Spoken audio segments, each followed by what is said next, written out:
Man, this Hammer++ tutorial is doing so well. Hopefully nothing drastic changes that would make this video obsolete. Oh, okay.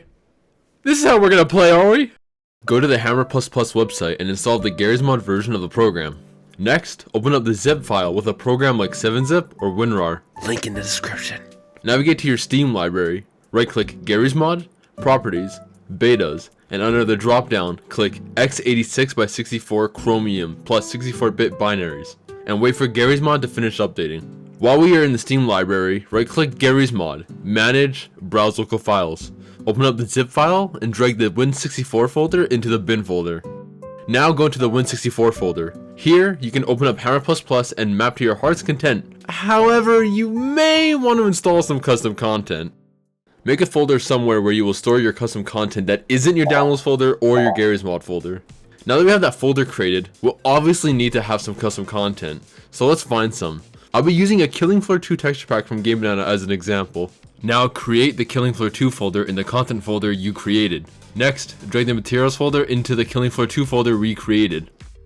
Before we go any further, let me give you a quick rundown on how the folder structures should look.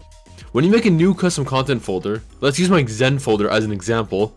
That folder has to lead into the materials, models, sound, and particles folders. If your folder structure isn't correct, then your custom assets will not show up in Hammer. Let's return to importing the Killing Floor 2 pack. We need to open up our Mount.cfg file in our Garry's Mod CFG folder. We'll use this file to tell Garry's Mod and Hammer++ where our content is, so when we test the map, we can see our custom content. We're going to insert this line here. Make sure to have something similar to what is between these two quotations. Our directories are going to be different from one another. Replace the left text and the directory to the folder inside of your custom content folder that has the assets inside of it. This folder that you are directing to has to lead into the materials, models, sounds, and particle folders.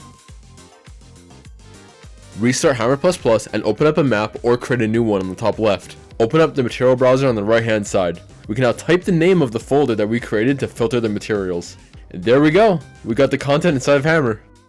You might be asking about importing actual source game engine content such as Left 4 Dead 2 or Team Fortress 2. I'll show you how to do that real fast. We're going to need to download GCFscape, link in the description. Navigate to your game's content. In this example, I will be using the game Left 4 Dead 2. Open up the Left 4 Dead 2 folder that is inside of the Left 4 Dead 2 folder that you're already inside of, and scroll down until you see pack01_dir. Always use VPK files ending in dir. Open up GCFscape and drag that file inside of GCFscape. Now you can drag the materials, models, and particle folders into the newly created assets folder like we did with the Killing Floor 2 folder. Add a new line to your Left 4 Dead 2 folder inside of your Mount.cfg file and remember to save it. Remember that the following folders have to be materials, models, sounds, and particles. Here's my Left 4 Dead 2 folder as an example. The rest of the Left 4 Dead 2 content is inside of the DLC folders. Remember to only use the VPK files ending in dir. This VPK extracting method also applies to all Source Engine games, so if you need to extract another game, you'll know how to do it. Watch my how to pack and upload videos next, or save them for later when your map is finished.